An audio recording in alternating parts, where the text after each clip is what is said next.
Well, for more than a year now, brothers have been at war in Ethiopia as national forces and the Tigray Defense Force clash in what's currently one of the world's most disturbing security issues. Now, thousands of people have been killed. At least 2 million people have been displaced, and famine has seen many die and struggle. Now, a war steeped in historical and political context has taken the attention of the world. Before it snowballs into a dangerous civil war, it needs to be ripped at its seams. On VSA Africa today, we are analyzing the Tigray crisis in Ethiopia and the issues that surround it. Welcome, I'm Sulaiman.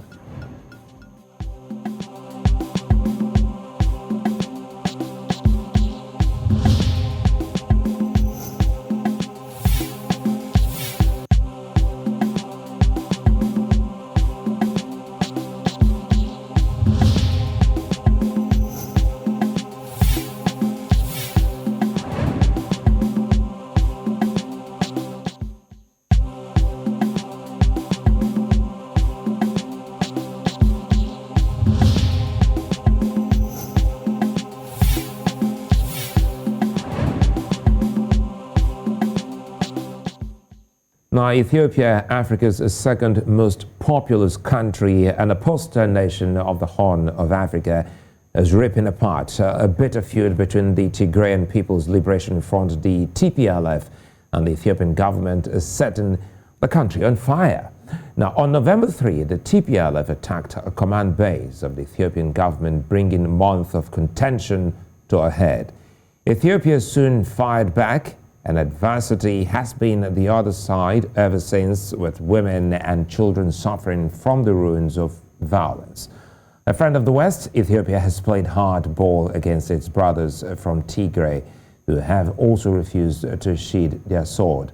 Now, more trouble has ensued in the past few weeks, with Ethiopia declaring a state of emergency as forces from Tigray advanced to the capital, Addis Ababa. Now, the world is watching events as they unfold, and a civil war from Africa is the least the continent can afford. Joining me today, I have Laetitia Bader. She is the Horn of Africa Director at Human Rights Watch, Oluwaseyi Adeyemo, publisher Inside Watch Africa, and Ibrahim Anoba, who is an editor at African Liberty. First, let's talk to, and again, I'll also be joined by Emnet Negash, who's an assistant professor at Mekelle University. So you see, it's an all-important issue we're looking at today, so we have everyone to talk on this. Now, we're starting off first with Laetitia Bader. Now, let's start with you, Laetitia. Perhaps you should let us in on the genesis of the current crisis in Ethiopia, and how did the country get to the point it is today? Even before the conflict started in the Tigray region, we had been raising concerns and documenting a deterioration in the human rights situation in Ethiopia. From mid-2019 onwards, we had seen repeated bouts of unrest, security force abuses, but also very violent intercommunal violence in the Oromia region, in which minority communities had been targeted in. We had seen the government committing repeatedly to investigate these abuses and this violence, but those commitments never materializing in credible investigations and accountability. And at the same time, what we had seen as some very positive reforms in the early months of the administrations began to slow down. And we started to see some repeats of the past in terms of increasing intolerance towards freedom of expression, but also differing views on the country's future. And we saw, for example, in the summer of 2020, many leaders from across the political spectrum, from the opposition, from many different types of groups, being arrested. Some of them are still in detention as we speak. And at the time, we had raised a series of due process concerns with how even these high-profile cases were being treated. And this was all before the conflict started. And We're now 1 year into what has been an absolutely devastating conflict in the Tigray region, which has now spread as the Tigrayan forces have moved into the neighboring regions. But what we've been seeing is not only serious abuses, notably by Ethiopian government forces, Eritrean forces, but also other allies of the Ethiopian government against civilians in the Tigray region, massacres, widespread sexual violence, deliberate attacks on health facilities. More recently, we've been seeing the government basically implementing a siege of the region of Tigray, which is blocking key humanitarian assistance from getting in. But we've also been documenting more recently abuses by Tigrayan forces against Amhara communities in the Amhara region. And as we speak, the government has actually implemented a state of emergency throughout Ethiopia. And what we've been seeing is an uptake in mass arrests of ethnic Tigrayans in key towns in the country, including in the capital. Well, Laetitia, and thanks all the same for opening that way for us. But again, what are the implications of these conflicts for the Horn of Africa's region? We know Ethiopia is the second largest population, at the moment on the continent. There will definitely have some kind of ripple effect in the Horn of Africa. Absolutely. I mean, some of those effects are very concrete. I mean, in the early stages of the conflict in Tigray, we saw tens of thousands of Tigrayans fleeing into Sudan as refugees. Now, there's been much more restrictions imposed by the Amhara regional forces and the Ethiopian government forces on movement out of Sudan. So that flight has reduced, but we definitely are talking about massive displacement, some of which is likely to continue to spread and have an impact on the whole region. I mean, also in terms of Tigray, there was a significant Eritrean refugee population who actually came under attack both by Tigrayan forces, but also by Eritrean forces. So again, you know, Ethiopia and Tigray had been a haven for Eritrean refugees fleeing massive repression back home in Eritrea, and that is no longer a space and a place which can offer immediate protection to the Eritrean refugees. So again, having an impact more broadly. And of course, as you know, I mean, the head of the AU is in Addis, and of course, this has an impact both on the real the politics of the region and also the African Union's positioning on what is happening on the ground. So, as you know, there is at the moment an initiative spearheaded by the special envoy on the Horn, former President Obasanjo, to seek a ceasefire for the region. It's going to be absolutely key that any discussions around ceasefires and any negotiations make sure that accountability and the question of all the suffering that we've been seeing in Ethiopia over the last year, but also a lot of the suffering which have led to significant grievances amongst many communities in the country are going to be dealt with in any discussions and negotiations going forward. So, Laetitia, do you think there is still hope for a concerted diplomatic effort? Is there a way of preventing a civil war?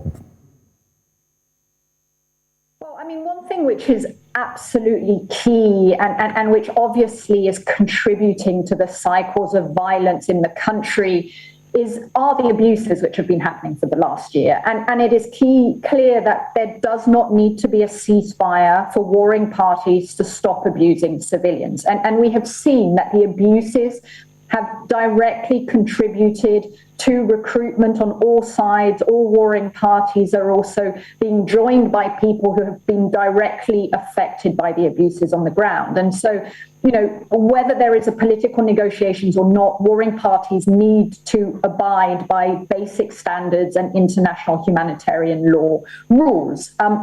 In terms of the pressure, I mean, we've seen the pressure ebb and flow over the year of the conflict. There was a lot of silences for the first few months. That the pressure has definitely increased of late. Calls on all warring parties, both to abide by international humanitarian law, but also to come around the table for a ceasefire. It's clear the pressure needs to continue, but also needs to step up. I mean, from our point of view, some of the key human rights bodies and voices at the international level have not been as present or as active as we think is necessary, given the gravity and scale of the abuses we're talking about. So as we speak, I mean, the Human Rights Council in Geneva has had sessions on Ethiopia, but this hasn't yet followed through with the establishment of an independent investigation mechanism. It's clear that so far these efforts haven't prevented further atrocities. And so it's really key for governments on the continent, at the international level as well, and international bodies to really make sure that these quickly here before I let you go, you mentioned human rights abuses being reported on both sides. How can justice be served? I mean, as I just mentioned, I mean, we're calling for an independent mechanism to be established. And it's going to be critical both to look at the abuses which happened over the last year, but also to look into what are at the moment ongoing abuses. As we speak, we are hearing of scores, the UN said today, up to thousands of ethnic Tigrayans who have been arrested just in the last few weeks under the state of emergency. So it's absolutely key that there is an independent international mechanism body which is going to be established to document all of this. And that is so important to make sure that this feeds into whether it's criminal accountability, discussions around transitional justice going forward as well. So absolutely. I mean, in the meantime, all warring parties need to stop their attacks on civilians. The Ethiopian federal government needs to lift what is an effective siege on Tigray. We released a report last week which looked at the devastating impact of this effective siege, which is still in place, on survivors of sexual violence. There has been widespread sexual violence in the Tigray region. The impact of the siege it's having on them is adding to the suffering of these communities. I mean, as we speak, there is no medication which has entered the region in months. There is no electricity. Fuel has not been entering. So how do the medical professionals who are on the ground, and even them, that the community is very small, but how can they provide services to the many survivors of sexual violence? So there are immediate measures which the federal government and their allies need to be taking. The government also needs to stop unlawfully detaining people largely on the basis of their ethnicity. This is not only a concern around the ethnic Tigrayan population, but we've also been hearing of arrests of Oromos, given the involvement of the Oromo Liberation Army in the conflict as we speak, and allegations, as we've seen time and again, of anyone suspected of supporting these forces being arrested. Many thanks, Laetitia Bader. She's the director at Human Rights, overseeing the Horn of Africa. Now, let me bring in Oluwaseyi Adeyemo, who's a publisher, Inside Watch Africa, and Ibrahim Anoba, editor at African Liberty. Gentlemen, thanks for your time. Thanks for your patience. This isn't looking good for the continent. Let's start with you, Adeyemo. Ethiopia is an important country. We've had Laetitia say much about that to Africa, both historically and politically. How badly does this current problem affect the continent? Thank you so much, Sulaiman, for having me. First of all, as we all know, right now, Africa is in South Africa, and we're discussing African free trade zone. And for me, it's not enough for us to gather and talk. We must truly believe in this free trade zone and put all the structure that would allow free flow of goods and services across Africa. Now, if as important as Ethiopia is, for instance, Ethiopia is housing the headquarters of African Union. A crisis like this is going on in Ethiopia, then one starts to wonder if we're truly serious about actualizing the African free trade zone that we're all clamoring for. So for me, Africa must understand, because right now it is the average Ethiopians that are suffering. So whatever is done by government or the Tigrayans or the Oromos, the average Ethiopian, and come to think of it, now it's beginning to sound as if the Tigrayans are from another country. They're Ethiopians. So what we're seeing is a fight within the family. And that, for me, is very, very unhealthy. And Africa must rise to the occasion to ensure that we don't only stop this, we do not allow this kind of practice to continue, particularly when the whole world is celebrating that we're taking an initiative that will make Africa the biggest market in the whole world.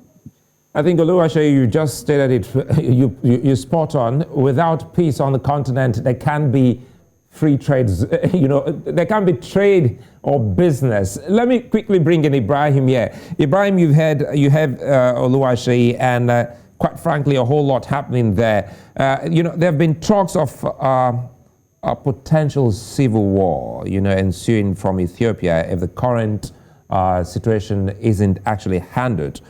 We understand that Nigeria's former president is there, trying to also see how peace can be brokered.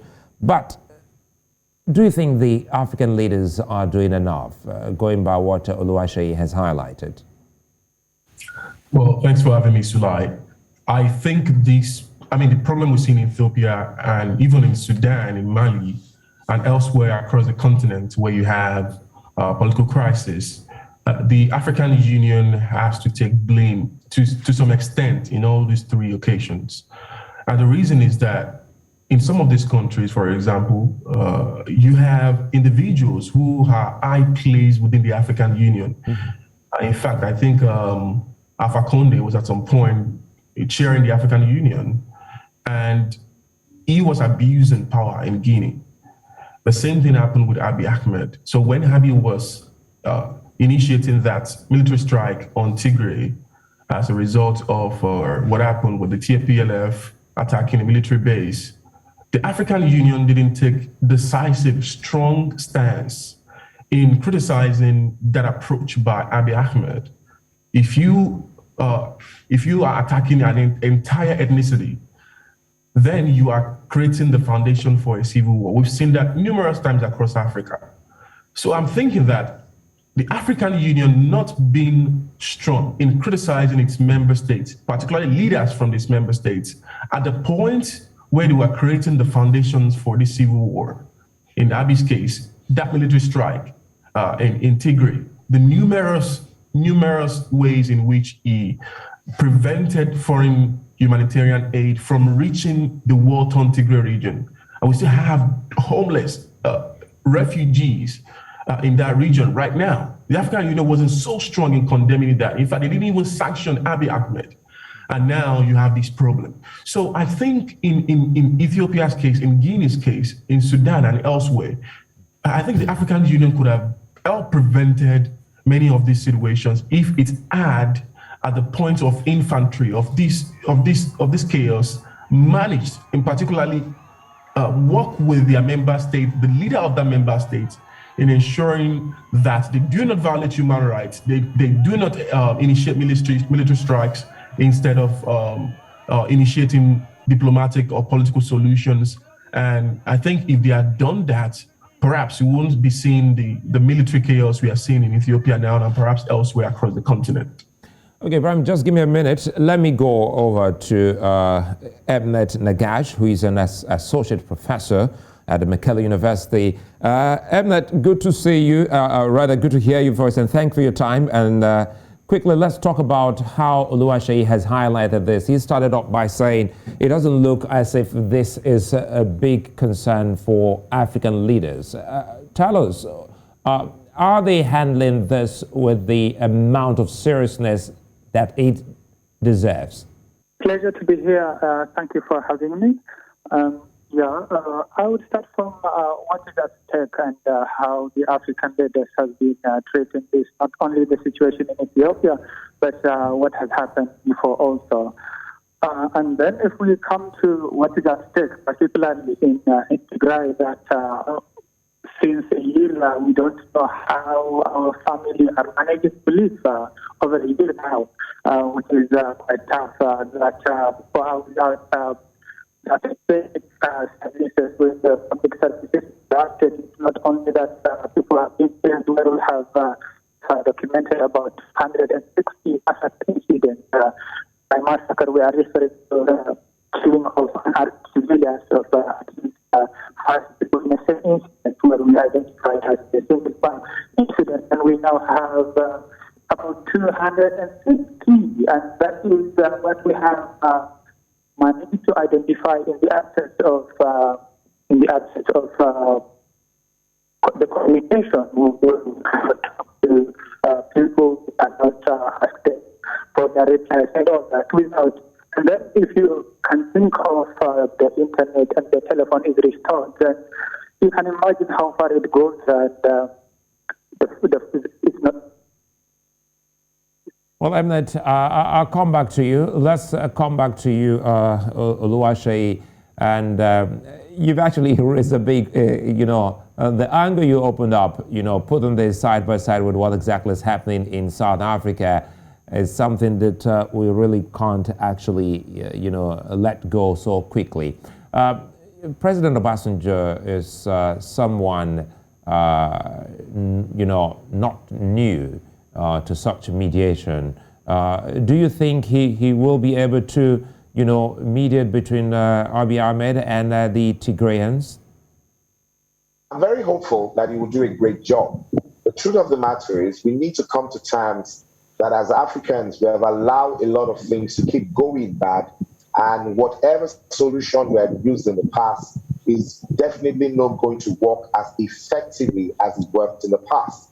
Because the truth of the matter is we have continued to allow a lot of things to slide, and that is very, very unhealthy for the growth of Africa. I'm particularly concerned because we have not directly tied our fortune, our growth, our development to how we have allowed crisis within the house and around the house. We can definitely avoid this because Africa obviously have got a very, very good opportunity to open up to the rest of the world. It's being tagged as the biggest market now, and I think that is important. It is an opportunity we ought to seize, but the way we're going about handling the things we do, it is obvious we're not doing a good job. So yes, President Olusegun Obasanjo have done a great job in the past. He's done a great job, and which is the reason why he was recommended for this job, not minding the initial opposition by the Tigrayan people, who said because he's a Christian, he might be siding or staying on the side of government. But he's shown himself as someone who do not take sides. But yes, like I said earlier, this is a more difficult job because we've allowed this crisis to continue to fester across Africa. And without a doubt, we need, more work to be done so that we can get better results from all of the things we're doing to mediate and get peace that we dearly need in Africa.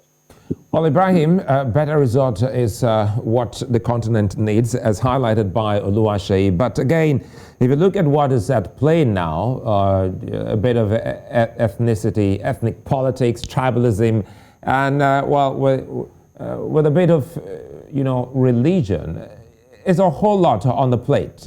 Can Africa, get this out of, the way for the Ethiopians and Tigrayans so that the much needed peace can come back? Well, I think we really, first of all, have to reckon with the basis of this conflict itself. I mean, it's rooted in the ethnic federalist structure in Ethiopia. Now, before the TPLF came into power, remember, before Abiy Ahmed, the TPLF were pretty much in charge for a long time. Before they came into power, Ethiopia was a highly centralized country.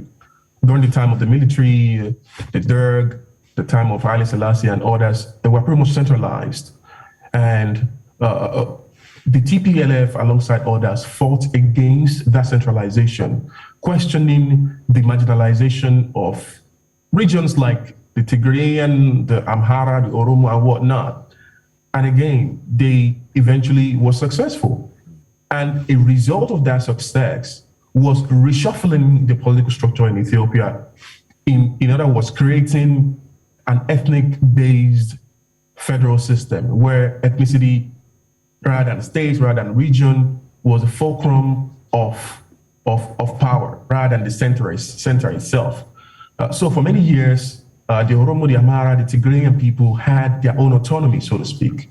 And they felt that was the only way Ethiopia could progress.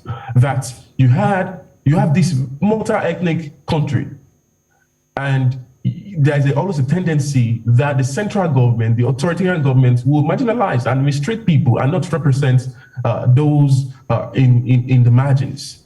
So ethnicity was going to be the way out. And it's really worked to a large extent until Abiy Ahmed pretty much nullified that and started creating, a kind of political organization, a gang that were displacing regional parties or ethnic parties like the TPLF.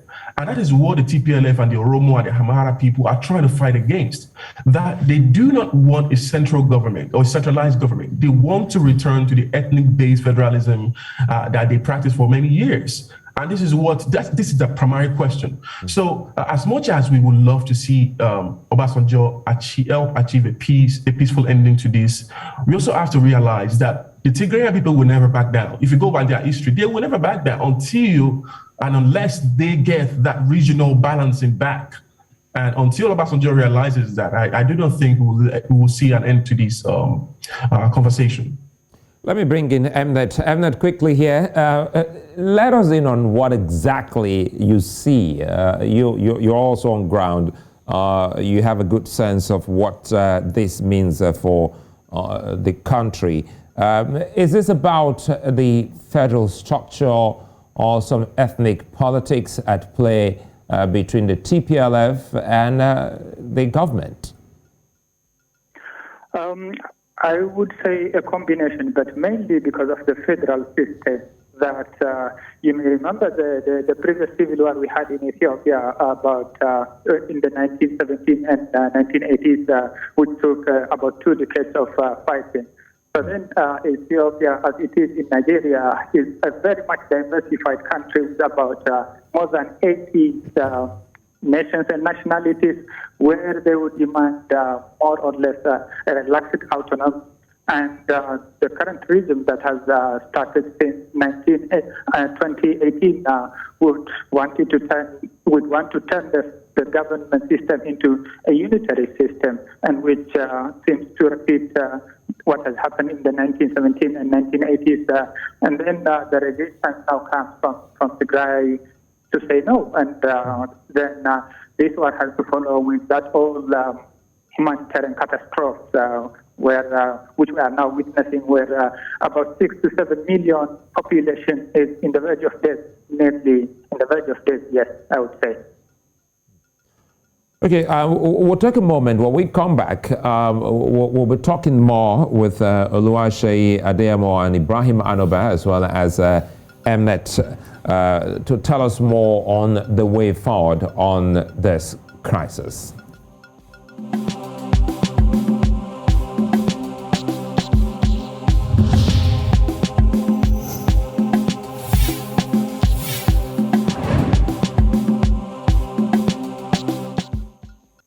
Well, the war has seen more than 2 million people being displaced from their homes. That's not too good a story. Now, in 2018, after the emergence of Prime Minister Ahmed, his formation of the Prosperity Party wasn't seen as the way to go by the TPLF and a few others. Now, the TPLF ruled for almost 3 decades and is known to have engaged in wars in previous years. Unlike previous battles, Ethiopians are in defense of Prime Minister Ahmed and the national forces against the Tigrayan forces. A political tussle is gradually snowballing into a civil war fueled by tribalism. Now with me still on the show to look at the way forward is Oluwaseyi Adeyemo and Ibrahim Anoba, as well as Professor Emnet Negash. Let's start with you, Ibrahim Anoba. You say Mekelle was recaptured by Tigrayan forces recently and are advancing to the capital, Addis Ababa. What should other African countries do to help out at the moment? Well, I think the first step has already been taken, which is to send an envoy to try to mediate and prevent the further incursion into the capital. Because once that happens, I do not think we can have a peaceful end to that crisis anytime soon. But as former President Olusegun Obasanjo mentioning a few days ago, the window of opportunity to preventing that chaotic end is gradually closing. And unless the Ethiopian government shows a kind of a shift in its position to foster a conversation with the TPLF, then we can see an end. And until that, we will not see anything. And the reason I'm saying it is because Abiy Ahmed has made it very clear that he will not negotiate with the TPLF because they are categorized by the Ethiopian government as a terrorist organization. So you cannot expect a sovereign government, to engage a terrorist organization in that regard. So perhaps a second step will be to have Obasanjo and maybe other leaders in Africa convince Abiy Ahmed to temporarily remove that terrorist categorization, which will allow a conversation. Because the TPLF are on the one side saying that they want a return to ethnic federalism, and they do not see any alternative unless Abiy Ahmed shifts. And Abiy Ahmed is saying, well, they are a terrorist organization. They've shown that they've killed the military, they've massacred people, and as a result, we will not yield. So in that regard, they have a stalemate. So then the African Union asked to reshuffle the strategy here. And I guess since Obasanjo is a very experienced statesman, not only Nigeria, but across the continent, perhaps he can see that vacuum. And I'll be interested to see what the professor has to say about that in all hope of filling that vacuum and making the Ethiopian government shift its official stance to allow for conversations. Oluwaseyi, I'll come back to you. Let's quickly see if we can actually allow Emnet Negash come in here before we bring you in. Emnet, listening to Ibrahim, let's look at what is happening at the moment. I want you to react to what he said. And the Ahara forces are also somewhere refusing to budge to the TPLF. Now, it becomes even more difficult to solve considering that they are a more populous people with less representation. So what's the role of mediation here? Like you said, the ground in Tigray has literally changed hands since June. And we have to remember that that was the time that farmers were supposed to almost conclude their farming systems, and which they could not. The aid is not also reaching, and that the entire population is now being VSA without any aid, no public service, including the healthcare facilities destroyed, and not only that, but also are now run out of supply, which literally means the entire population at risk of death, almost death, and nearly we have about 400 to 900,000 people in famine conditions, and which literally means 2 out of 10,000, which is going to be 400 up to 1,200 people starving to death daily. Of course, people may survive somehow with eating leaves, including cactus, but that really literally shows the status, the humanitarian condition over there. And from this, we can see what is at stake. So the entire population in Tigray is now at stake. And if we have to think of any mediation, then before going to the political mediation, we have to look into the humanitarian situation. And the agenda should be about saving the life of these people who are in the verge of death as we speak. And then the state has to end access. That has to come before we go into how to handle the situation, how to mediate the conflict, that the entire population is being displaced without any public services, And then we go for what we need. Like we said, Ethiopia is a diversified country with more than 80 nations and nationalities, and which has to live in tolerance to one another. And it starts from there. Okay, Emnet, let me quickly bring in Oluwaseyi. You've listened to both, and I know you also would want to give your side, but before that, quickly, I want you to throw in this. Looking at the continent and looking at what's happening in Ethiopia at the moment, there are experts like yourselves who are so worried about what this could mean if this mediation doesn't work. Talking about displaced persons, bursting out into other countries and how much other countries can take.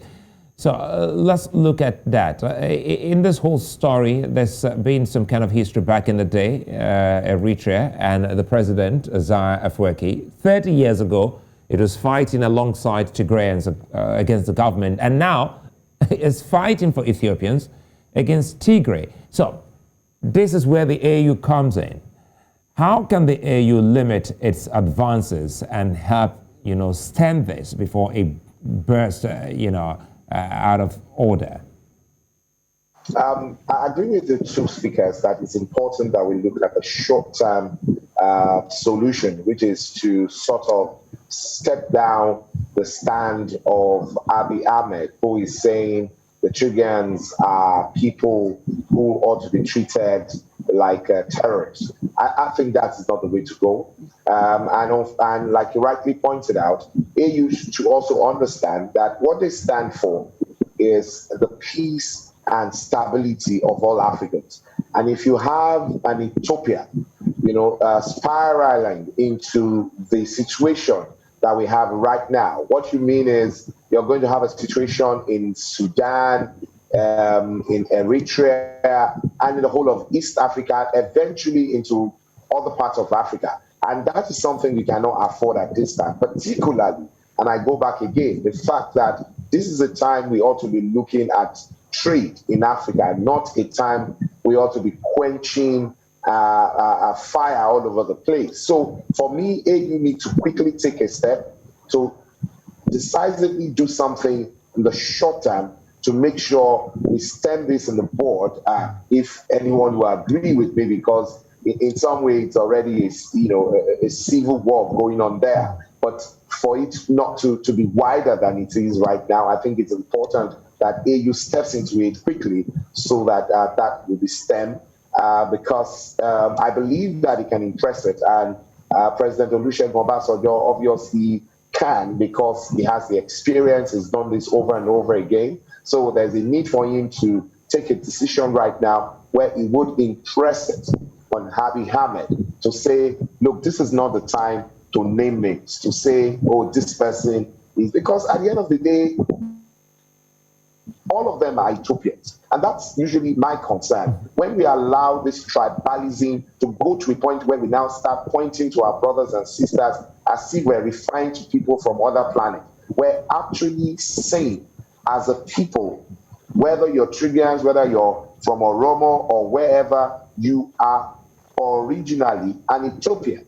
And that is something we must think about. And at the end of the day, you now have Ethiopians in hundreds of thousands going, leaving their homes without food, without adequate medical attention. They are dying by the day. And these are people who do not have any concern with the political concern, but at the end of the day, they are the one that is bearing the most wrong. And these are things we should deal with in Africa, because it keeps happening. It happens all over the place. And once again, we're allowing it to happen in Ethiopia. And Ethiopia, unfortunately, is that country in Africa that used to start as the political headquarters as well, because they are the ones who house the headquarters of the African Union. And we're allowing this to happen again.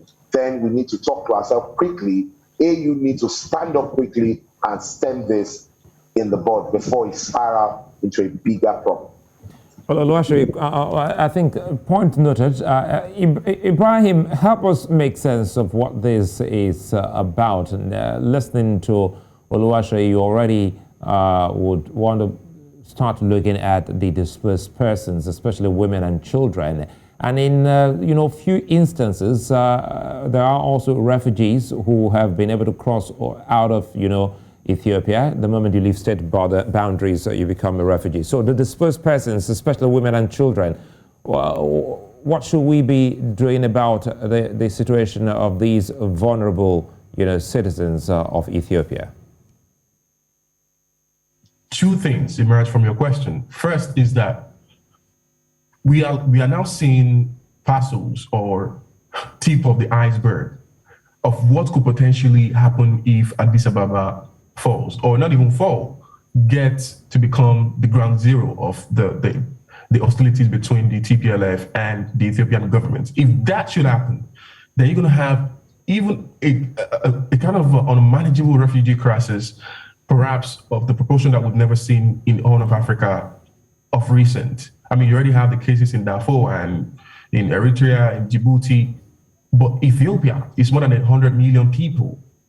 And if you look at the civil war that actually brought the TPLF into power and the kind of chaos that created, if you're looking at that in the context of today's population, you look at more refugee crisis in the hands of numerous governments across the Horn of Africa. But also that will give a fertile ground for groups like Al-Shabaab to flourish, to recruit.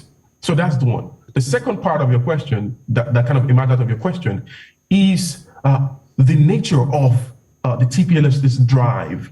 So this is not pretty much entirely about reinstating regional federalism or ethnic federalism rather, but more about a survival fight. You have millions of their people. Many of those armies you see marching towards Addis Ababa today have brothers and sisters and siblings in Mekelle, in Tigray regions or villages that have been shut off from aid. People starving, as the professor said, famine-like condition. So you have their brothers at war, fighting for the survival of their people. So for the TPLF, this is more of a battle of survival.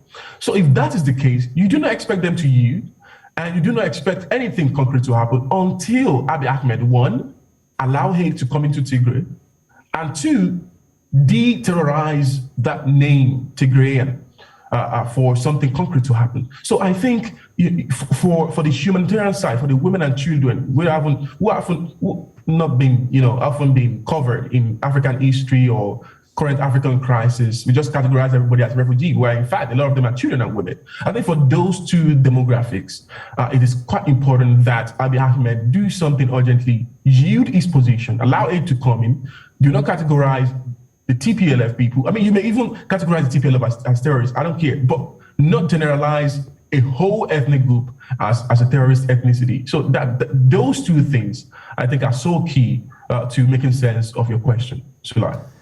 Okay, let's bring in Emnet here. Emnet, finally I can see you. Thanks for your time and thanks for your patience. Quickly, let's talk about what this means, to security on the continent, considering the strategic role Ethiopia plays in the AU. You've heard Oluwaseyi talk about having the headquarters in Addis Ababa.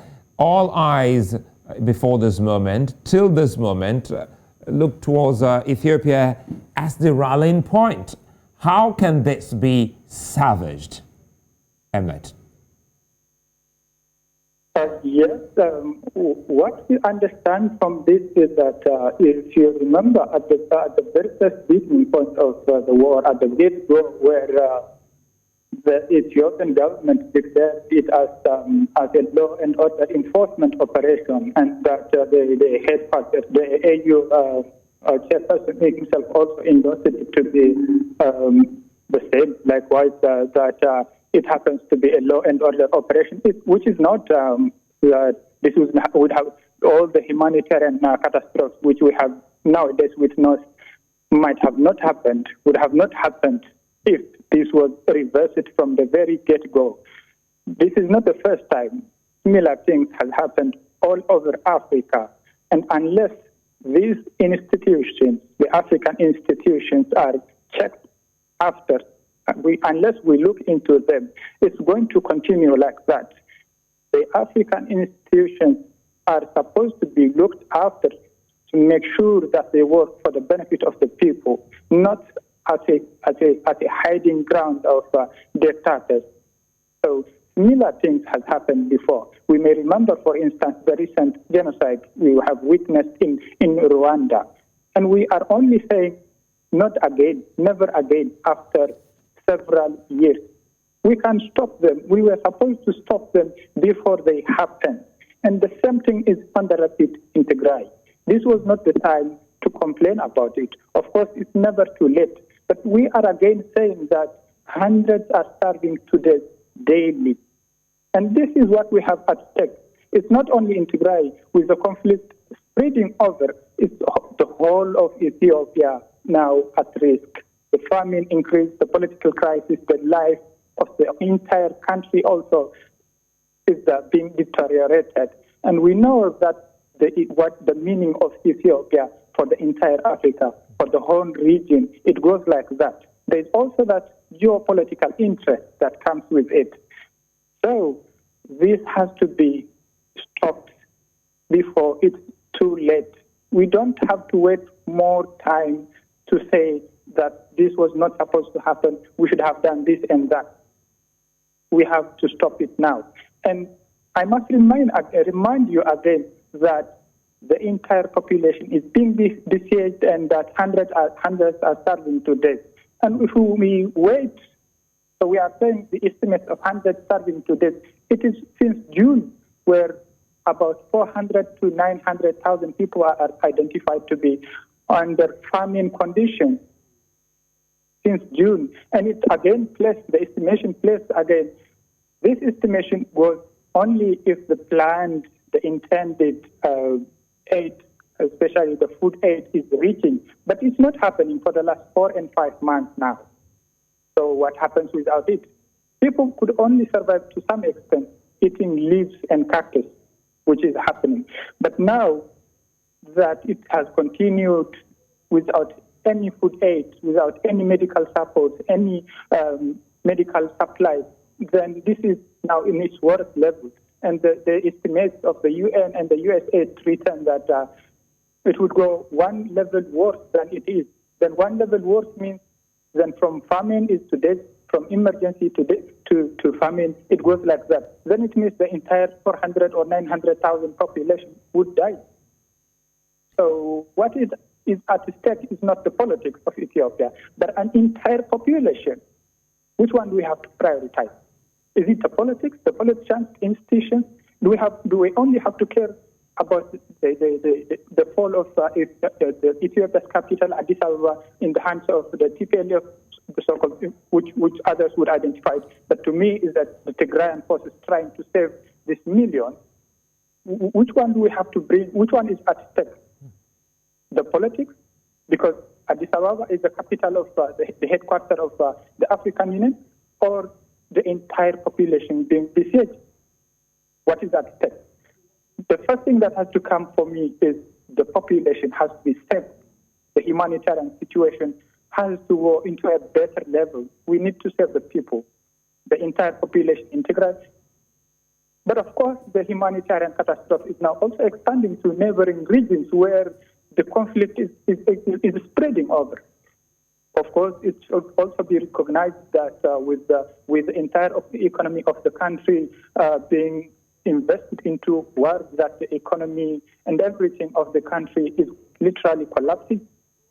But we are saying hundreds, if not in thousands, are starving to death daily. And the first thing that has to come is the siege needs to be lifted. Then we go for the mediation mechanisms for the perpetrators that are involved for their geopolitical interests.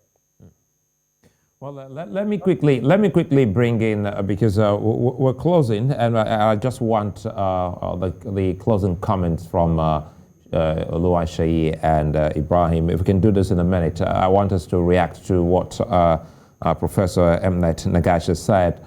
The continent does not want another Rwanda.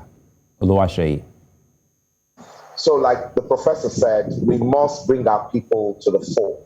We cannot afford to look for winners, political solution. It is about the people, and we must make sure that the people does not suffer.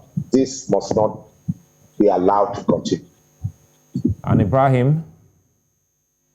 Well, I agree with both speakers. I would just like to add that what happened before Rwanda happened?